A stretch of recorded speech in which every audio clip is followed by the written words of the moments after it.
برادران ملت اسلامی، السلام علیکم ورحمۃ اللہ وبرکاتہ۔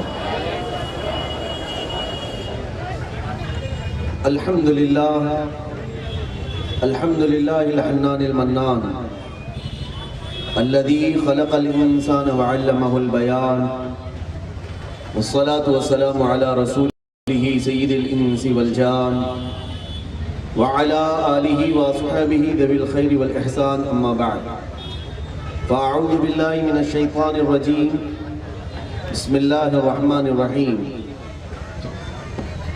ان الدین عند اللہ الاسلام، وقال اللہ تعالی فی مقام آخر، اليوم اکملت لکم دینکم واتممت علیکم نعمتی ورضیت لکم الاسلام دینا۔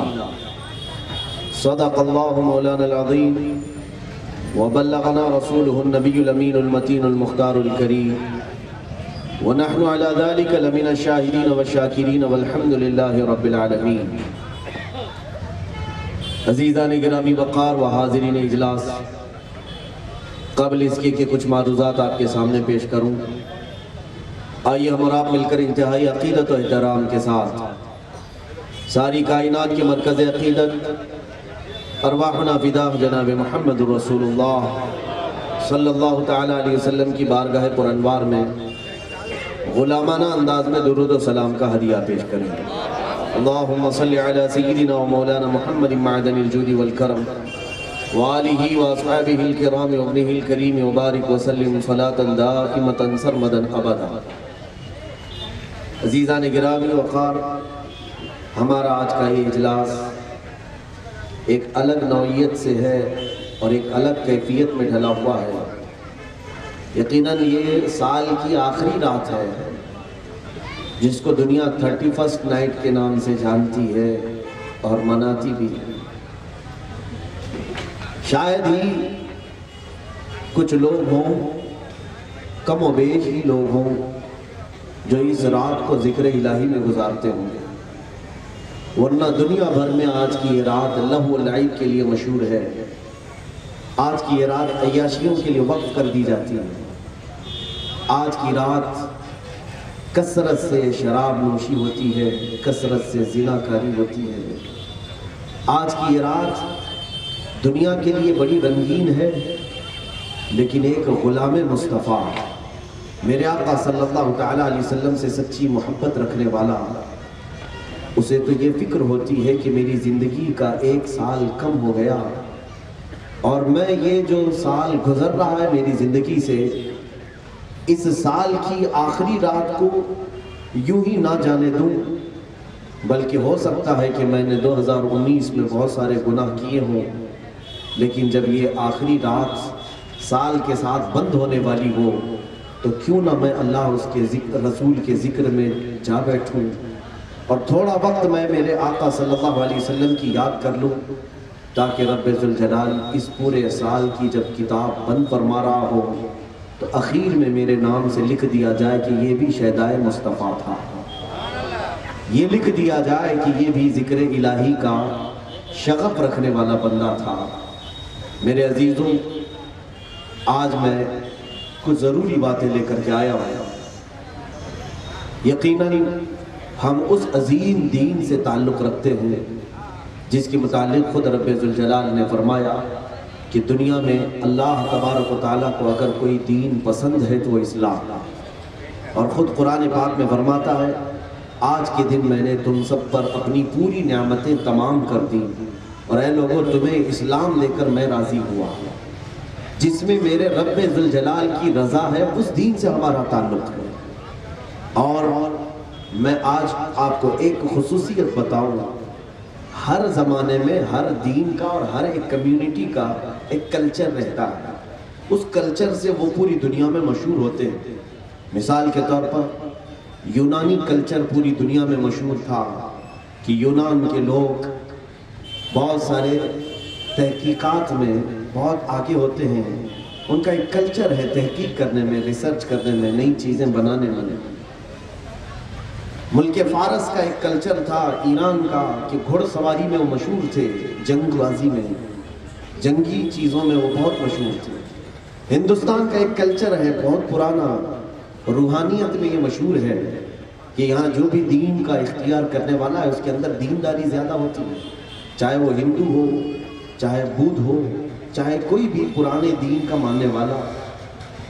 ہر ایک زمانے میں کسی نہ کسی کا ایک کلچر مشہور ہے، اور انڈیا، ہندوستان اور ایک کلچر میں مشہور تھا کہ یہ تجارت میں بہت زیادہ پوری دنیا میں چھایا ہوا تھا۔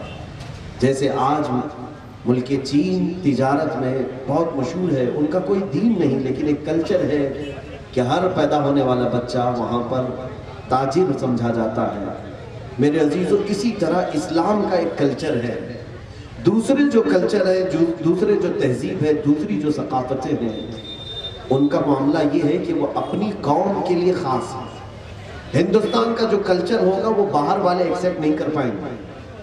آپ کے ہاں جو کلچر ہے اس کو باہر کے لوگ نہیں ایکسیپٹ کر سکتے۔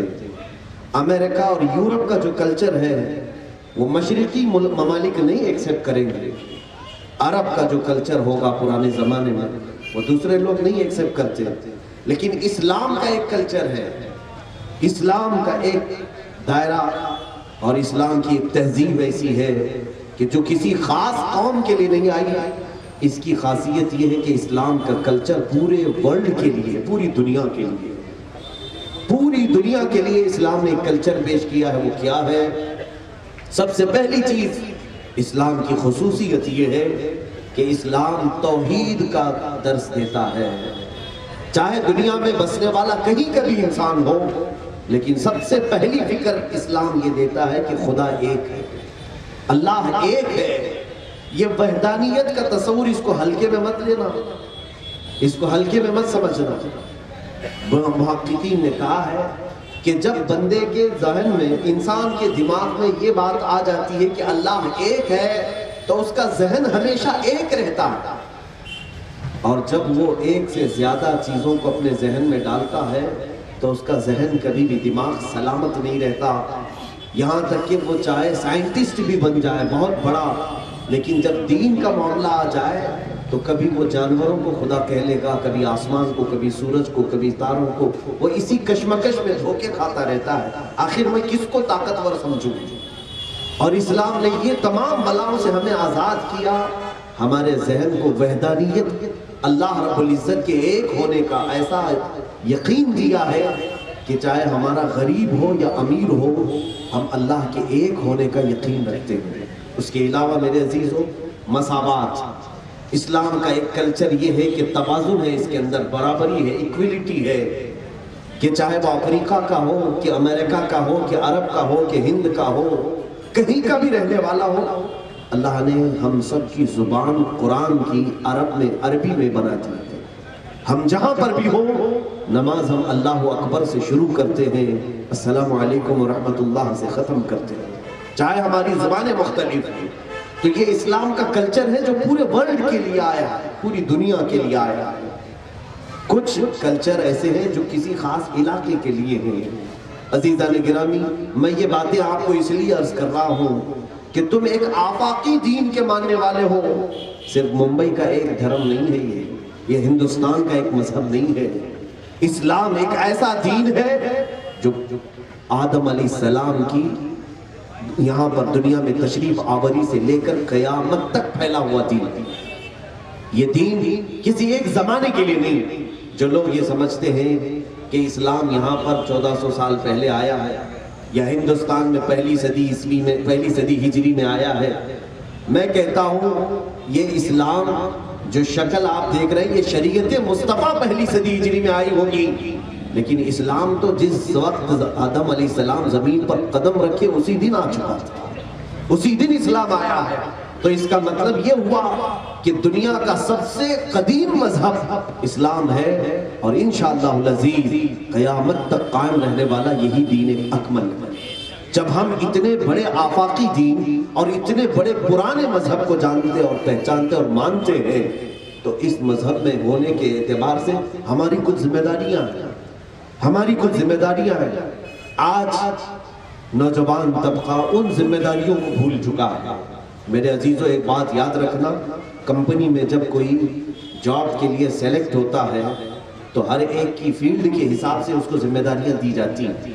اگر تمہیں صرف آفس بوائے کے طور پر لیا گیا ہے تو ہو سکتا ہے آفس کے کام آپ کو دیکھنے پڑے, اور اگر تھوڑی پوسٹ بڑھ جائے تو ہو سکتا ہے آپ کو کلرک کے کام دیے جائیں, یا اور بڑھ جائے تو آپ کو سپروائزر بنایا جائے, تھوڑی سی اور ذمہ داریاں ہو جائیں گی. لیکن جب آپ کو مینیجر بنایا جائے تو آپ کے ماتحت جتنے لوگ ہیں سب کا خیال کرنا ہوتا ہے. کمپنی کے آمد و رفت, اس کی آمدنی, اس کے اخراجات, بہت ساری چیزیں اسے دیکھنی پڑتی ہیں. جس کا سٹینڈرڈ جتنا بڑا ہوتا ہے اتنی اس کی ذمہ داریاں بڑی ہوتی ہیں.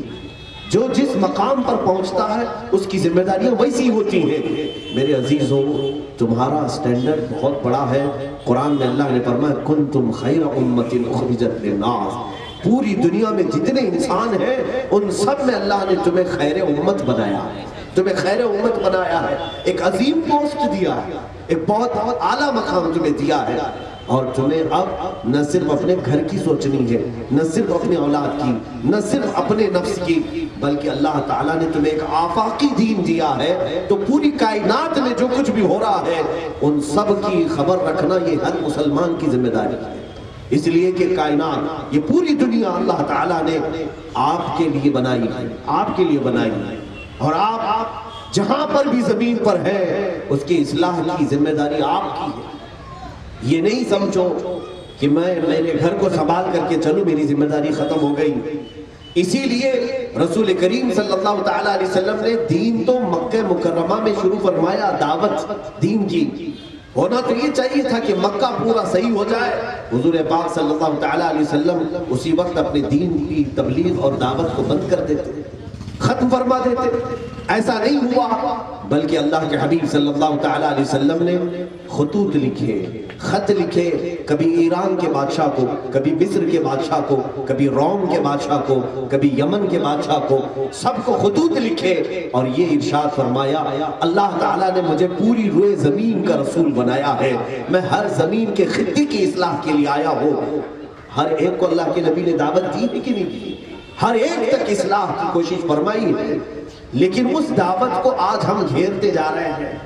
آج ہماری دعوت اپنوں کے اندر محدود ہو کر رہ گئی. میں اسلامی تاریخ کے چند وہ نوجوانوں کو بتاؤں, اللہ اکبر, رسول کریم صلی اللہ تعالیٰ علیہ وسلم کی پرورش میں پلے ہوئے, آپ کی تربیت پائے ہوئے وہ صحابہ جن کی جوانی اتنی کہ ابھی شادی کی عمر ہے, لیکن انہوں نے وہ کردار ادا کیے. میرے عزیزوں, آج سب سے پہلی چیز یہ ہے, دوسرے جانے یا نہ جانے پہلے آپ جانیں اسلامی تاریخ کو.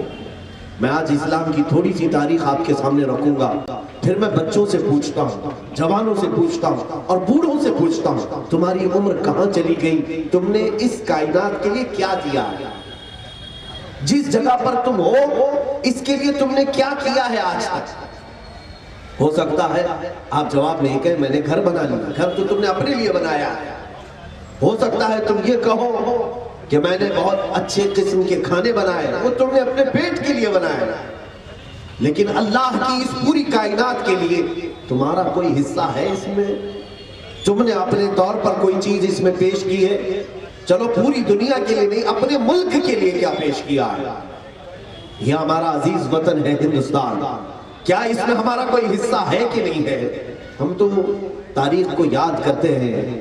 اسلامی نوجوان ایسے ایسے آئے ہیں جنہوں نے پوری کائنات میں ایسا حصہ رکھا ہے کہ آج تک دنیا انہی سے پانی پی رہی ہے, انہی کے علوم سے, ان کے دیے ہوئے طریقوں سے سیراب ہو رہی ہے.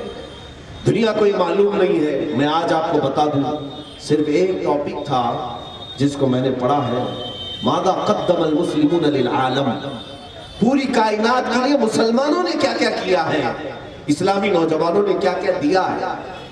حیرت ہوگی آپ کو سن کر کے, آج یورپ کا کلچر پوری دنیا میں چھایا ہوا ہے. امریکہ آج سپر پاور کہلاتا ہے اور وہ ترقی یافتہ ممالک میں شمار کیا جاتا ہے. کس وجہ سے؟ ان کے پاس ایجوکیشن بہت زیادہ ہے, ان کے پاس ناسا جیسی چیزیں ہیں کہ یہ خلا میں بھی جا کر کے تحقیق کر رہے ہیں, یہ سورج کی کرنیں دیکھ رہے ہیں, چاند پر پہنچنے کے دعوے کر رہے ہیں. اسی لیے یہ پوری دنیا میں آج چھائے ہوئے. اور میں آپ کو بتاؤں, جب یورپ اور امریکہ میں اندھیرا چھایا ہوا تھا روڈ نام کی تک کوئی چیز نہیں تھی، اس وقت اسلام اور اسلام کے چاہنے والے نوجوانوں نے پوری دنیا میں کیا پیش کیا؟ سب سے پہلی چیز اگر میں بتاؤں آپ کو، تیسری ہجری ہے، تیسری صدی ہجری، یعنی تقریباً آج سے 1100 سال پہلے کی بات کر رہا ہوں۔ آج سے 1100 سال پہلے عرب کا ایک نوجوان اٹھتا ہے جس کو کحالی کہا جاتا ہے۔ کحالی یہ کون ہے؟ دنیا میں سب سے پہلے آنکھوں کا آپریشن کرنے کا طریقہ اس نے سکھایا۔ سب سے پہلی چیز جس نے ایجاد کی آنکھوں کے امراض کے متعلق، میڈیکل سائنس میں سب سے زیادہ حصہ اگر کسی کا ہے تو علماء اسلام کا ہے۔ یہ میں چیلنج کے ساتھ کہتا ہوں، آج بھی امریکہ کی کئی یونیورسٹیاں ہیں جس میں اسلامی علماء کی کتابوں سے لیے ہوئے افکار موجود ہیں۔ کیلیفورنیا یونیورسٹی آج بھی اسلامی میڈیکل سائنس سے لی ہوئی کتابوں کو پڑھا رہی ہے۔ اسلامی نوجوان وہ ہے کحالی جنہوں نے سب سے پہلے آنکھوں کے امراض کے متعلق بتایا پوری دنیا میں۔ اور ابو القاسم زہراوی ایک ایسے بڑے عالم، ایک ایسے سائنسدان، یہ میں اسلامی نوجوانوں کی بات کر رہا ہوں۔ ابو القاسم زہراوی یہ کون ہے؟ طب میں، میڈیکل لائن میں سب سے پہلا وہ شخص ہے جس نے آپریشن کرنے کے طریقے بتائے۔ اس وقت تک دنیا میں کہیں پر جسم کے اندر کیا چیزیں ہیں کوئی نہیں جانتا تھا۔ ابو القاسم زہراوی یہ پہلے عالم دین ہے جنہوں نے پوری دنیا کو سرجری کا علم سکھایا ہے۔ آج سے تقریباً 1200 سال پہلے کا یہ عالم ہے۔ 1200 سال پہلے کے ایک نوجوان عالم دین دنیا کو میڈیکل سائنس میں سرجری کا پورا علم دے دیا۔ اور آپ کو حیرت ہوگی، علی بن عیسیٰ الحمدانی نام سے ایک بزرگ گزرے، عالم دین ہے اور ایسے سائنسدان۔ اور ابو القاسم زہراوی، ابن سینا، یہ میں وہ نام ذکر کر رہا ہوں۔ آپ کو شاید ہمارے کالج کے بچے یہ جانتے ہوں گے، پڑھے ہوں گے، گریویٹی، ارتھ کی یعنی زمین کی کشش ثقل، زمین کھینچنے کی قوت رکھتی ہے، جو بھی چیز اوپر اڑاؤ نیچے آ جاتی ہے۔ اس کے یہ گریویٹی کے جو قانون ہے، یہ جھوٹے لوگ ہیں جو آج سب نیوٹن کی طرف مشہور کرتے ہیں کہ سب سے پہلا سائنسدان ہے نیوٹن جس نے گریویٹی کے نظریے کو پوری دنیا میں پیش کیا۔ جھوٹ ہے۔ سب سے پہلے عالم دین علی بن عیسیٰ الحمدانی نے اس گریویٹی کے قانون کو پیش کیا تھا جب پوری دنیا میں سائنس نام کی چیز ہی نہیں تھی۔ ابو القاسم زہراوی، اور پھر آپ کو میں بتاؤں ابن سینا جنہوں نے بچوں کے امراض میں سب سے پہلی کتاب لکھی جو آج بھی امریکہ میں پڑھائی جاتی ہے۔ سب سے پہلی چیز، یہ وہ حصے ہیں جو اسلامی نوجوانوں نے دنیا کی ترقی میں اپنا، جس کو کہتے ہیں یوگدان، اپنا حصہ رکھا ہے۔ میرے عزیزوں، اتنا ہی نہیں، امام محمد رازی یہ وہ نوجوان عالم دین ہیں جنہوں نے فزکس کے علم کو سب سے پہلے ایجاد کیا۔ کیمسٹری سب سے پہلے عالم دین نے ایجاد کیا ہے۔ کیمسٹری آج پڑھائی جاتی ہے پورے کالجز میں، یہ کسی اور کا حصہ نہیں ہے، یہ علماء اسلام کی بنیاد رکھی ہوئی ہے۔ الجبرا جابر بن حیان کا ایجاد کیا ہوا علم ہے۔ الجبرا ہی نہیں بلکہ ہندسہ جس کو کہتے ہیں، انجینئرنگ کے آج جتنے قوانین ہیں، انجینئرنگ کو شروع کرنے والے سب سے پہلے عالم دین ہیں حضرت ابو القاسم زہراوی۔ یہ وہ علماء کی بات میں کر رہا ہوں جنہوں نے پوری دنیا میں اپنے علوم سے لوگوں کو سیراب کیا اور آج تک دنیا انہی کی کتابوں سے اپنے نظریات کو قائم رکھی ہوئی۔ اور آپ کو یہ بھی میں بتاؤں، سب سے پہلے دنیا کے گول ہونے کا نظریہ بھی جنہوں نے پیش کیا وہ علی بن عیسیٰ حمدانی تھے۔ سب سے پہلے وہ عالم دین ہیں جنہوں نے دنیا کے گول ہونے کا نظریہ پیش کیا۔ آپ تو صرف نیوٹن کو جانتے ہیں، آئنسٹائن کو جانتے ہیں، بس انہی لوگوں کو کتابوں میں پڑھا ہے۔ یہی تو افسوس ہے، ہمارے بچے اسلامی تاریخ سے ناواقف ہیں، اسلامی تاریخ سے ناواقف ہیں۔ آج میں آپ سے یہی پوچھنا چاہتا ہوں، یہ باتیں میں آپ کی رغبت کے لیے بتا رہا ہوں، ہماری عمریں اتنی بیت گئی، کیا ہم نے بھی اس کائنات کے لیے کچھ حصہ رکھا ہے؟ ہم نے کچھ ترقی کرنے کے لیے کچھ نظریات پیش کیے ہیں؟ اور ہمیں فخر ہے ہندوستان میں بھی بابا میزائل عبدالکلام تھے، ایک مسلمان۔ میں چاہتا ہوں کہ اسی طرح سے نوجوانوں کی یہ ذمہ داریاں ہیں کہ وہ اللہ رب العزت کی روئے زمین پر بوجھ بن کر کے نہ رہے، بلکہ اس کائنات کی ترقی میں اپنا کچھ حصہ چھوڑ کر کے جائیں۔ یہ وہ علماء ہیں جن کو تاریخ کبھی بھلا نہیں سکتی۔ ایک ہم ہیں کہ ہمارے مرنے کے بعد ہماری قبریں بھی مٹ جائیں گے، ہمارے نام بھی بجھ جائیں گے، پتہ نہیں کب آئے تھے اور کب چلے گئے، ہماری تاریخ ختم ہو جائے گی۔ آج نوجوان یہ چاہتا ہے کہ میرے دل کے اندر جو نفس کی انگارے ہیں میں خوب مزے لے لوں، میں اپنی جوانی کو عیش میں گزار لوں۔ کیا یہی طریقے ہیں جو اسلام نے پیش کیے ہیں ہمیں؟ آج کی رات تم دوسروں کو دیکھ کر کے متاثر نہ ہونا کہ آج پوری دنیا پارٹی منا رہی ہے اور میں یہاں کیا کر رہا ہوں۔ میرے عزیز، اللہ رب العزت نے تجھے جو اس کائنات میں بھیجا ہے بہت مختصر سی مدت کے لیے بھیجا ہے۔ تم یوں جوان ہوئے، یوں بوڑھے ہوئے اور یوں ہی چلے گئے، پتہ بھی نہیں چلے گا تم کب اس کائنات میں جوان ہوئے اور کب بڑھاپا آ گیا اور کب اس دنیا سے رخصت ہو گئے۔ پوچھ لو جو بوڑھے ہیں آج، یہ کل کے جوان تھے، اور جو آج جوان ہیں یہ کل کے بچپنے میں تھے، بچپنا تھا۔ یہ دنیا اتنی تیزی سے بھاگتی جا رہی ہے اور ہم اپنے راتوں کو اور اپنے دنوں کو عیاشیوں میں بتا رہے ہیں۔ آج مجھے افسوس ہے، اسلامی نوجوانوں کے کردار کے سلسلے میں اگر ہم سے سوال کیا جائے مجھے شرم آئے گی۔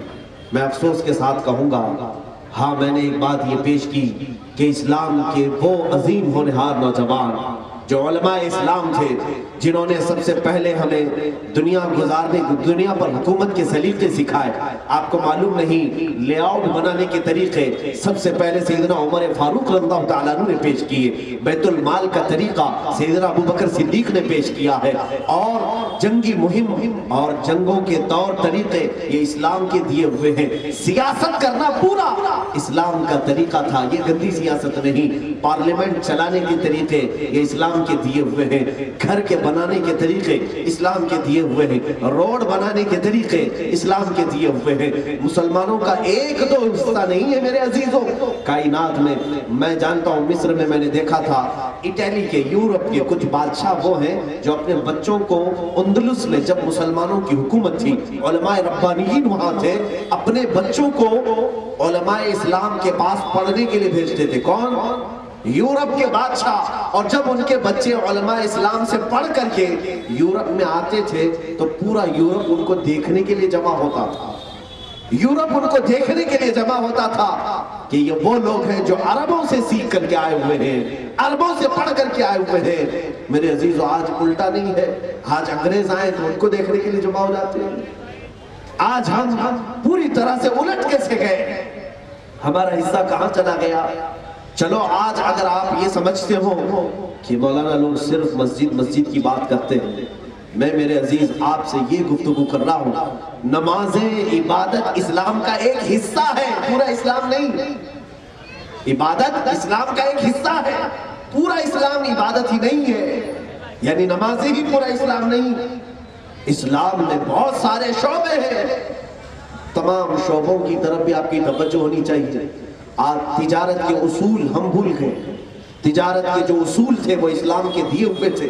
فقہ کی کتابیں آج بھی بھری ہوئی ہیں، تجارت کے اصول پورے علماء کو آج بھی پڑھائے جاتے ہیں۔ یہ افسوس کی بات ہے کہ علماء تجارت میں ایک بھی نہیں دکھتے، لیکن تجارت کے پورے مسائل پڑے ہوئے، خرید و فروخت کے مسائل، خیار عیب، خیار شر، یہ کتنے مسائل پڑے ہوئے علماء موجود ہیں، لیکن تجارت میں ان کا کوئی حصہ نہیں ہے۔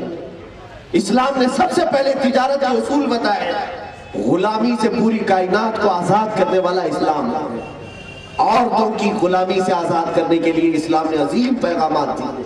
یہ تمام چیزیں میرے عزیزوں صرف کہانیاں نہیں ہیں جو ہم آپ کو سنا کر کے سلا دیں۔ میں آپ سے پوچھنا چاہتا ہوں آج کے نوجوان سے، آپ کا کیا حصہ ہے اس پوری کائنات میں؟ تمہارا کیا حصہ ہے؟ افسوس ہوگا اگر میں یہ ساری تقریر کسی اور کے سامنے کروں کہ سب سے پہلے مجھے یاد ہے امام رازی بغداد کے ایک بڑے مشہور سائنسدان، عالم دین، ڈاکٹر بھی ہے، طبیب بھی ہے، بغداد میں ہاسپٹل بنانے کے لیے خلیفہ نے سب سے پہلے ہاسپٹل بھی اسلام کا دیا ہوا ہے طور طریقہ، پہلے لوگ گھروں سے علاج کراتے، ہاسپٹل بنانے کا ایک علم ہے، کہاں بننا چاہیے؟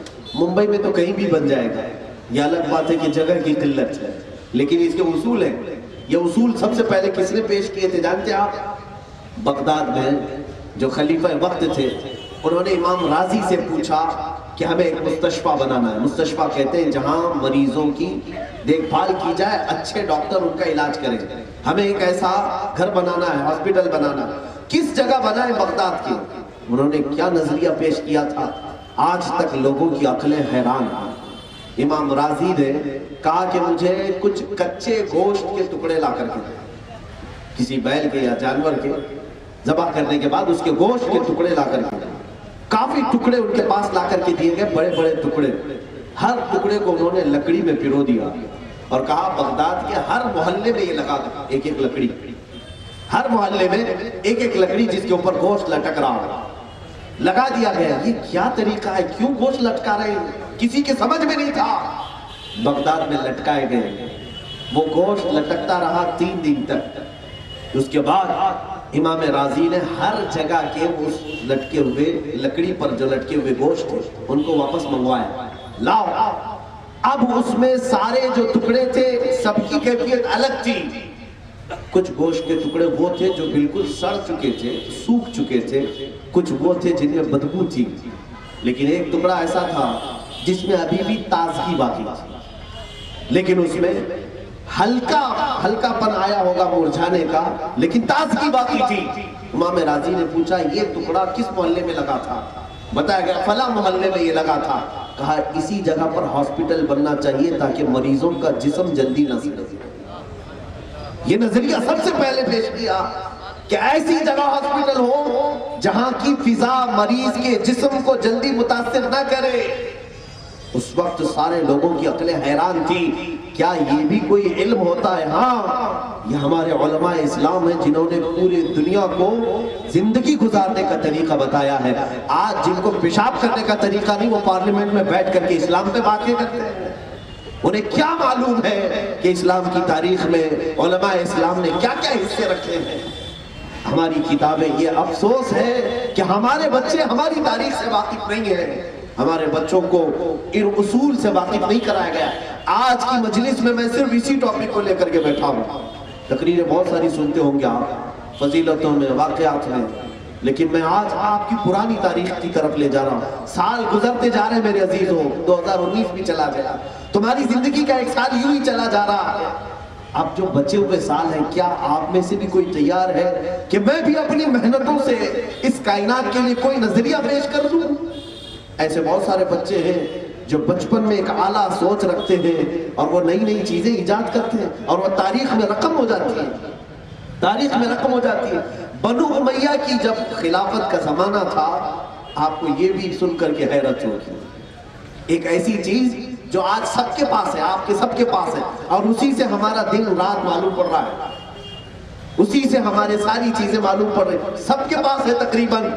بنو امیہ کی جب خلافت تھی، ایک چھوٹا سا بچہ اس نے سب سے پہلے گھڑی بنانے کا طریقہ بتایا۔ یہ وقت معلوم کرنے کے طریقے نہیں تھے اس وقت، سورج دیکھ کر کے لوگ وقت طے کرتے تھے۔ صبح ابھی اتنا پہر، 2 پہر سے پہر، 4 پہر تھی، یعنی پورے 24 گھنٹوں کو 8 پہر میں ڈیوائیڈ کیا تھا۔ 8 پہر جانتے تھے لوگ، سورج کی روشنی دھیمی ہو جائے تو یہ پہر چل رہا ہے، کڑک ہو جائے تو یہ پہر چل رہا ہے، لیکن آج کوئی سورج کی طرف نہیں دیکھتا، فوراً اپنی گھڑی کی طرف دیکھتا ہے۔ راتوں کو وہ لوگ وقت طے کرتے تھے، ان کی سحری افطار سورج اور چاند سے ہی چلتی تھی۔ کون سی گھڑی تھی؟ سب سے پہلے یہ گھڑی بنانے کا طریقہ بھی بنو امیہ کی خلافت میں ایک نوجوان عالم دین نے پیش کیا تھا۔ وہ بچے تھے اگرچہ، لیکن سب سے پہلا یہ طریقہ انہوں نے پیش کیا۔ عزیزان گرامی وقار، 1 2 نہیں، جیولوجیا، فزکس، کیمسٹری، الجبرا اور پھر یہ ہندسہ جس کو آج انجینئرنگ کے کورس میں پڑھایا جاتا ہے، یہ سب علماء اسلام کے دیے ہوئے ہیں۔ میتھمیٹکس کے سب سے عظیم جو فنڈے ہیں آج بھی، اوکلیدس، لوگارزم، یہ سب اسلامی علماء کے دیے ہوئے ہیں۔ ہو سکتا ہے میری باتیں کچھ کو باؤنس جا رہی ہوں، کیوں جائیں گے؟ اسی لیے کہ تاریخ معلوم نہیں۔ اگر یہ تمام علوم معلوم ہو تو آپ کا سینہ فخر سے تن جائے گا کہ یہ ہمارے اسلاف ہیں، یہ ہمارے اکابرین ہیں جنہوں نے پوری دنیا کو حساب پڑھایا ہے، پوری دنیا کو جنہوں نے میڈیکل سائنس دکھایا ہے، پوری دنیا کو۔ ایک عالم دین ہے شیخ ابن سینا، اور ان کا نام ہے علی بن عیسیٰ الحمدانی، ایک اور بزرگ ہے۔ کیمرے کے متعلق سب سے پہلے انہوں نے بتایا تھا کہ کچھ شعائیں ہوتی ہیں جو قید کرتی ہیں، ایکس رے کا علم یہ علماء اسلام کا دیا ہوا۔ کتنی باتیں میں پیش کروں، وقت کم ہے، کسی کو تفصیلات چاہیے تو انٹرنیٹ پر جا کر کے سرچ کرے۔ میں جو بول رہا ہوں کیا یہ لفاظی ہے یا حقیقت ہے، ڈھونڈنا تمہیں پتہ چلے گا کہ یہ سارے علوم علماء اسلام کے دیے ہوئے ہیں۔ آج پوری دنیا ایکس رے پر چل رہی ہے، ہر چیز ایکس رے کے ذریعے سے معلومات کی جا رہی ہے کہ نہیں؟ یہ سارا علم علماء اسلام کا دیا ہوا ہے۔ تاریخ اس لیے بتانا ضروری ہے میرے عزیزوں، تاکہ ہمارے نوجوانوں میں یہ بات نہ آ جائے کہ اسلام صرف جو ہے 11ویں کے پکانے کے کھچڑے اور نیاز میں ہی ختم ہو جاتا ہے۔ کوئی یہ نہ سمجھ لے کہ صرف شربت بانٹنے کا نام اسلام ہے، صرف ٹوپی پہننے کا نام اسلام ہے، صرف داڑھی رکھنے کا نام اسلام ہے۔ اسلام وہ ہے جو پوری کائنات کو زندگی گزارنے کا طریقہ دیتا ہے، چاہے وہ عرب ہو۔ افریقہ کی سرزمین پر جب صحابہ پہنچے تھے، وہاں تو لوگوں کو کپڑے پہننے کا طریقہ بھی نہیں معلوم تھا، کپڑے بھی نہیں پہنتے تھے، پتوں سے اپنے جسموں کو چھپاتے تھے، وہ بھی صرف سطر جو جسم کا شرمگاہ کا حصہ ہے۔ کپڑے پہننے کے طور طریقے بھی اسلام نے افریقی لوگوں کو سکھایا ہے۔ اسلامی یہ علماء ہیں جنہوں نے پوری کائنات کو ڈھنگ دیا ہے، اصول دیا ہے۔ ہندوستان میں یہ جتنے ترقی کے راہ آج دیکھ رہے ہیں، یہاں پر بھی میرے عزیزوں 700 سال تک علماء ربانیین رہے۔ ہر مغل بادشاہ ہو کہ کوئی بھی بادشاہ ہو، لیکن بادشاہوں کے زمانے میں علماء ربانیین تھے، علماء اسلام تھے، انہوں نے تحقیقات پیش کی ہیں۔ آج بھی جو یہاں پر پرانے اینٹک چیزیں جو ہندوستان میں ہیں، جو پوری دنیا میں ہندوستان جس وجہ سے عجائبات میں مشہور ہے، تاج محل کی بنیادیں رکھنے والے اور اس کو جس انداز سے بنانے والے، اتنے 100 سال گزر گئے لیکن اس کے آج بھی بنانے کے طور طریقوں کو کاپی بھی نہیں کیا جا سکا۔ یہ وہ دور ہے جو اسلام کا روشن دور تھا، اور علماء ربانیین نے ہر پیدا ہونے والے نوجوان کو علوم سکھائے تھے۔ یہاں آج حال یہ ہے کہ ہم اپنے بچوں کو آوارہ چھوڑتے ہیں۔ آج میں یہ اگر باتیں کسی اور کے سامنے کروں کہ یہ ہماری روشن تاریخ ہے، تو وہ مجھ سے پلٹ کر کے یہ پوچھ سکتا ہے ہوگی آپ کی روشن تاریخ، لیکن آج تو آپ کے نوجوان نشہ بیچنے میں سب سے زیادہ مشہور ہے۔ آج تو وہ مجھے پلٹ کر کے یہ کہے گا کہ اگر دنیا ہم سے پوچھتی ہے کہ کہاں نشہ ملتا ہے تو ہم ایڈریس آپ کے محلے کا دیتے ہیں، ہم آپ کے محلے میں بھیجتے ہیں۔ آپ کے نوجوان تو ان کاموں میں آج مشہور ہیں۔ میرے عزیزوں، بہت عظیم تبدیلی ہمارے اندر آ گئی، یعنی اتنی خطرناک تبدیلی، تھوڑا بہت بھی کمپیریزن میں ہم بیٹھ نہیں پاتے۔ کہاں ہماری تاریخ اور کہاں آج کے دن جو ہماری حالتیں ہیں ایجوکیشن کے معاملات میں، ہم سب کے استاد رہے ہیں، ہم سب کے استاد رہے ہیں۔ میرے عزیزوں، آج علوم کی سب سے زیادہ کمی ہمارے اندر ہے۔ جانتے ہو آپ صحابہ اکرام رضوان اللہ تعالیٰ علیہ مجمعین نے کتنے ایسے گرامر ہیں جو بنائے ہیں اور پوری دنیا کو گرامر کے طور طریقے سکھائے ہیں۔ جب بنو عباس اور بنو امیہ کے خلافتیں چلتی تھیں، اسلام بہت ترقی کے راہ پر تھا۔ اب میں وہ نوجوانوں کی بات کروں جن کے بھی ماں باپ، ان کے بھی ماں باپ تھے، ان کے بھی بیوی بچے تھے، لیکن انہوں نے اپنی زندگی کو اسلام کے لیے وقف کیا تھا۔ آج میں آپ سے پوچھنا چاہتا ہوں، ہمارے وہ بچے جو پوری رات بھر کسی کٹے پر گزار کر صبح چلے جاتے ہیں اور سورج نکلنے کے بعد دیر تک اپنے بستروں پر لیٹے رہتے ہیں، ایسا ان کی زندگی کے کتنے دن گزرتے چلے جائیں؟ تم سوچو کتنے دن گزر گئے، اور تمہاری زندگی کے یہ ایام جو گھڑی کا کاٹا ہے وہ کاٹتا چلا جا رہا ہے۔ تم اگر یہ سوچتے ہو کہ کل میں صحیح ہو جاؤں گا، کل میں توبہ کر لوں گا، اس وقت تک جب کل آئے گا تم بوڑھے ہو چکے ہو گے، تمہارا جسم جواب دے چکا ہوگا، تم چاہ کر کے بھی کچھ نہیں کر سکو گے۔ اے میرے عظیم نوجوان، تم سپہ سالار بنائے گئے ہو، تم ایک عظیم قائد کی شکل میں دیکھے جانے والے تھے، لیکن آج محکوم کی شکل ہو گئی۔ ہم ہر جگہ پر لوگوں کے نعرے لگانے کے لیے مشہور ہو گئے ہیں، اس لیے کہ دنیا آج ہمیں اسی کام کے لیے استعمال کر رہی ہے۔ جتنی سیاسی پارٹیاں ہیں یہ سب ہمارے ساتھ کھلونے کی طرح کھیلتی ہیں، انہیں معلوم ہے چند سکے انہیں دیتے ہیں، یہ اس پارٹی میں بھی آئیں گے، اس پارٹی میں بھی آئیں گے۔ کیا نہیں دیکھتے آپ الیکشن کے ٹائم پر ہر پارٹی کے پیچھے نعرے لگانے کے لیے ہمارے نوجوان گھوم رہے ہیں؟ تم تو قائد ہو، تم تو رسول پاک صلی اللہ علیہ وسلم کا عظیم دین اپنے کندھوں پر اٹھائے ہوئے ہیں۔ تمہیں رب ذوالجلال نے قرآن جیسا عظیم تحفہ دیا ہے جو پوری کائنات میں کسی کے پاس نہیں ہے، کسی کے پاس نہیں، وہ کتاب تمہارے پاس ہے۔ ایسا کیسے ہو سکتا ہے جس قوم کے پاس ایسی کتاب ہے کہ وہ آج تک 1400 سال ہو گئے چیلنج کر رہا ہے پوری دنیا کو، لاؤ ایسی کتاب، کوئی آج تک لا نہ سکا۔ تمہارے پاس اتنا عظیم تحفہ تھا لیکن تم غلام کیسے ہو؟ دوسروں کے غلام کیسے بنے ہو؟ روٹی کپڑے اور قوت کے نام پر تم پتہ نہیں کتنے لوگوں کے ہاں کتوں کی طرح ان کے ہاں نگرانی پر رکھے جا رہے ہیں۔ میرے عزیز ہو، معاف کرنا کہ میرے جملے اگر سخت ہوں، لیکن یہ حقیقت بات ہے، یہ حقیقی بات ہے۔ عزیزان گرامی وقار، رسول کریم صلی اللہ تعالیٰ علیہ وسلم کی بارگاہ میں ایک نوجوان آیا ہے۔ آج میں اپنے بچوں سے کہتا ہوں تو ہو سکتا ہے کہ یہ سوچیں کہ اتنی جلدی بھی کیا ہے، یہ کبھی ہم کو ٹوپی کی بات کریں، کبھی داڑھی کی بات کریں، کبھی لباس کی بات کریں اور کبھی نماز کی بات کریں، اور کچھ نوجوان کترا کر کے چلے جاتے ہیں۔ کیوں کتراتے ہو؟ کیوں دور بھاگنا چاہتے ہو؟ میں تمہارے کسی بھی خوشی کا دشمن نہیں ہوں، تمہاری خوشیوں کا دشمن بن کر کے نہیں آیا ہوں، بلکہ دیکھو تم چھوٹی سی لذت کے لیے ہمیشہ ملنے والی جنت کو یہاں پر قربان کر رہے ہو، جو رب ذوالجلال نے تمہارے لیے شرابن طہورا جنت میں بنا رکھا ہے۔ مائے سلسبیل ہے، حوض کوثر ہے، تسنیم ہے، وہاں کی حوریں ہیں، وہاں کی نعمتیں ہیں۔ بار بار رب ذوالجلال نے تمہارے لیے وعدہ کیا ہے۔ تمہاری آنکھیں ادھر بند ہوئی کہ حوران جنت دروازے جنت پر تمہارے استقبال کے لیے تیار ہے، تمہارے استقبال کے لیے تیار ہے، اور تم یہ سمجھتے ہو کہ مجھے نشے میں لذت ہے، مجھے شراب میں لذت ہے، مجھے رات کے گناہوں میں لذت ہے۔ یہ گناہ ایسے ہیں جو ایسے دھبے چھوڑ جائیں گے، ایسے دھبے چھوڑ جائیں گے کہ دنیا کی کسی صرف و صابن سے یہ دھلے نہیں جاتے، دھلے نہیں جاتے۔ ان دھبوں کے ساتھ اگر تم دنیا سے چلے گئے، نہ دنیا میں کوئی عزت کی نگاہ سے تمہیں دیکھا، اس لیے کہ ہم نے دیکھا ہے۔ میں ایک علاقے میں تھا، پولیس والے بات کر رہے تھے کہ ایک مخلوق ایسی ہے جس سے پولیس بھی ڈرتی ہے۔ کہا کون؟ کہا یہ نشہ خور لوگ۔ کہا ہم بھی انہیں نہیں پکڑتے، ہم بھی نہیں ان کو قید کرتے۔ کیوں؟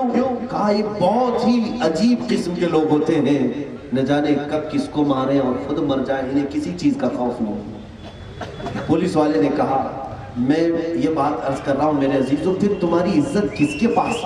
نہ تمہارے ماں کے پاس، نہ تمہارے باپ کے پاس، نہ تم سے چھوٹے بچوں کے پاس، نہ دنیا کی کسی محلے میں تمہاری عزت، پھر کہاں ہے عزت؟ کیا تم سمجھتے ہو قبر میں تمہیں فرشتے عزت سے اٹھائیں گے؟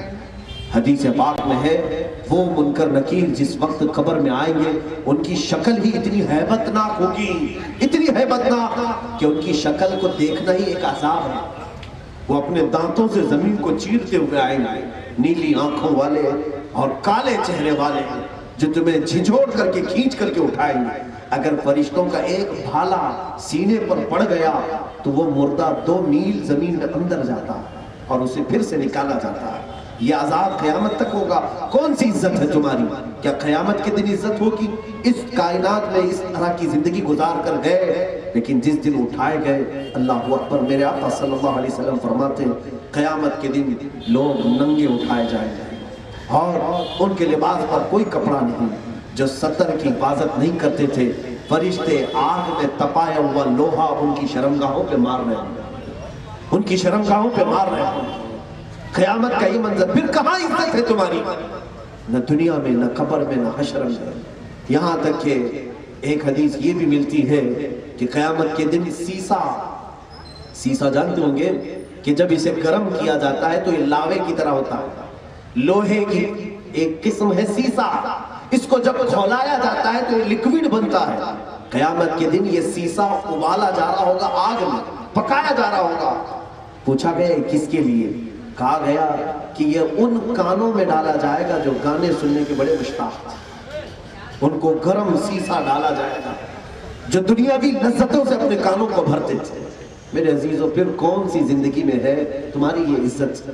ایک عزت میں آپ کو بتاؤں، اسلام کے اندر تم آئے ہو تو پورے داخل ہو جاؤ، پھر دیکھنا محلے کا ہر بچہ تمہاری عزت کرے گا، تمہاری ماں کی نگاہوں میں تمہاری عزت ہے، تمہارے باپ کی نگاہ میں تمہاری عزت ہے، تمہارے چھوٹوں کی نگاہ میں عزت ہے، بڑوں کی نگاہ میں عزت ہے۔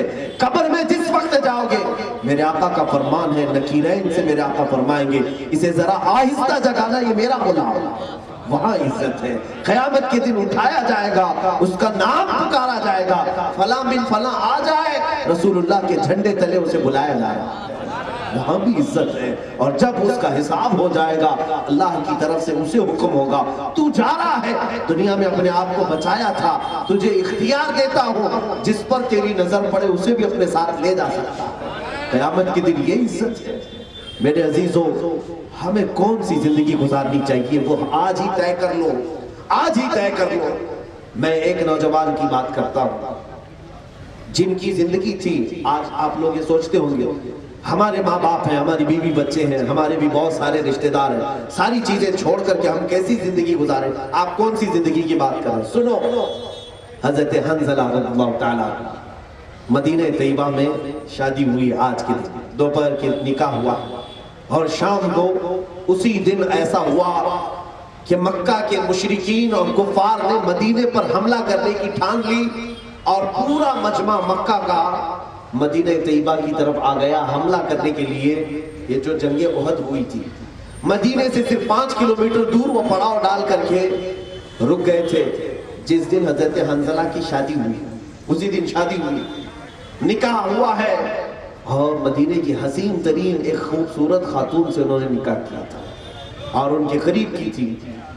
اب وہ نکاح کے بعد جب اپنے گھر لے آئے تو اسی شام کو اللہ کے حبیب صلی اللہ تعالیٰ علیہ وسلم نے اپنے اعلان جنگ فرمایا کہ دیکھو مشرکین مکہ نے مدینے پر حملہ کرنے کا ارادہ کر لیا ہے۔ دیکھو وطن کی حفاظت تو میرے آقا نے اسی وقت صحابہ سے سکھائی، صحابہ کو سکھائی۔ جنگ حضور لڑنے کے لیے گئے نہیں تھے، مکہ والے آئے تھے مدینہ تباہ کرنے کے لیے۔ یہ تو ہمارے کردار ہے میرے عزیز ہو، جو ہمارے وطن کی طرف آنکھ اٹھا کر کے بھی دیکھے۔ میرے آقا نے تو ہمیں جہاد کا حکم دیا، جہاد کا حکم دیا۔ تو یہ جنگ احد جو ہوئی تھی وہ مدینے کی خرابی کرنے کے لیے مکہ کے مشرکین آئے تھے۔ حضور نے صفوں کو ترتیب دینا شروع کیا، رات کے وقت سارے صحابہ کو بلایا، اس میں حضرت حنظلہ بھی۔